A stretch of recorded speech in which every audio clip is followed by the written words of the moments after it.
Souvent, on entend dire « Ah, les jeunes, ils s'impliquent pas, les jeunes, on les voit pas, ou on ne réussit pas à susciter leur intérêt ». Je pense que c'est faux. C'est bien d'avoir des idées, mais si les idées restent dans son salon, chez soi, ça donne pas grand-chose. Donc, il faut les communiquer, il faut les partager, puis il faut des gens pour les recevoir. Mais on s'est dit que nos jeunes avaient certainement une opinion qui leur était propre et c'était pas à nous de décider ce qu'ils pensaient. C'est nos membres de demain. Alors, on leur demande de créer avec nous l'avenir de Desjardins.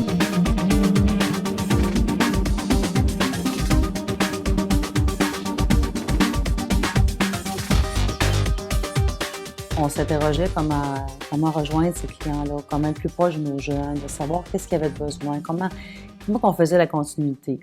Quand on a mis ça en parallèle avec le besoin de diversifier, de diversité, d'être un peu plus en lien avec le profil démographique de la localité par rapport à la composition du conseil d'administration, le comité aviseur est comme devenu une solution évidente que ça pourrait répondre à tous ces petits enjeux-là qu'on avait. On a discuté de comment on verrait notre comité, qu'est-ce qu'on pourrait leur proposer, comment leur faire vivre Desjardins. Mais leur faire vivre Desjardins, c'est aussi leur faire vivre les responsabilités d'un conseil d'administration. On a essayé de les informer beaucoup sur le fonctionnement, la structure démocratique, la structure financière. Il y avait beaucoup de formations et d'informations qu'on leur donnait.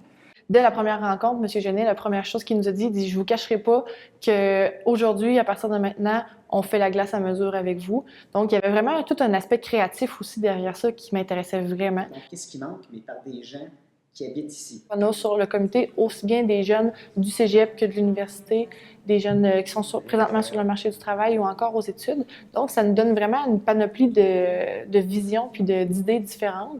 Pour les 3 prochaines années, ça va être présenté par Desjardins. Il y a toujours une personne de notre comité qui va siéger sur le CA, donc on y va à tour de rôle. Puis cette personne-là est mandataire des idées qu'on a rapportées durant la rencontre, donc elle fait un résumé de tout ce qu'on a parlé. Le jeune qui est au conseil d'administration qui nous parle, c'est pas un jeune avec sa personnalité qui est propre. C'est un ensemble de jeunes. C'est fait vraiment avec sérieux puis profondeur. Quand ils sont là, ils sont pas là à peu près.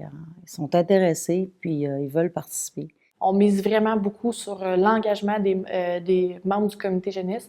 Donc, vraiment, d'arriver à la rencontre, d'avoir fait ces lectures de documents, d'arriver avec des opinions, des points de vue, des idées concrètes. Tu es sûr de toujours donner le même message? On avait un dossier sur la bibliothèque ici à Montmagny. Ça a été un dossier sur lequel on a eu passé une réunion presque au complet. Ils nous donnent des suggestions, des idées pour être présents encore plus dans le milieu. Ils ont contribué énormément à la participation des jeunes à l'Assemblée générale, la dernière Assemblée générale. Donc, pour moi, ce n'est que de la valeur ajoutée. Il faut accepter de se laisser influencer. Ils ont des points de vue différents, des fois, qui peuvent être surprenants, mais ils représentent des membres.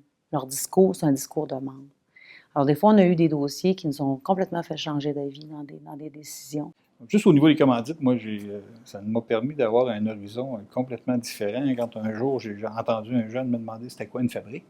Là, ça nous a sonné une petite cloche qui nous a dit « Oh, il se passe quelque chose ici, peut-être qu'on n'est pas tous au même niveau, peut-être que nos générations ne vivent pas les mêmes réalités non plus. » J'ai dit, tiens, là, voilà, un choc culturel et un choc de génération. Vraiment, ça a été un bel enseignement. Au-delà du travail que ça ajoute, moi, je vous dirais plus, c'est du plaisir que ça apporte. Parce que de travailler avec des jeunes qui ont des idées, puis qui veulent, puis qui s'engagent, je trouve que, personnellement, moi, ça me donne une énergie supplémentaire. J'ai l'impression que Desjardins est peut-être garanti d'un bel avenir si on s'associe davantage avec ces jeunes-là. Le fait qu'on puisse être là en tant que jeune, qu'on puisse se faire entendre, qu'on puisse participer à certains enjeux, ça fait en sorte que nous, ça nous donne le goût encore de nous impliquer encore plus. Ils posent des bonnes questions, ils font valoir leur point de vue et souvent, au niveau de notre conseil d'administration, les idées qui sont amenées par ces jeunes-là, ils sont vraiment pertinentes.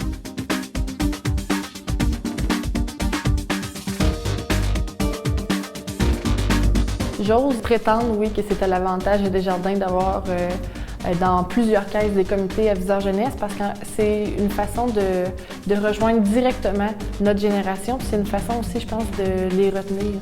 Donc, on parle souvent de rétention dans les régions. Et je pense que rétention au sein même du mouvement, c'est un enjeu qui est très important aussi. Donc, c'est enrichissant pour nous, mais je pense qu'on contribue et on apporte quelque chose aussi à Desjardins à ce niveau-là.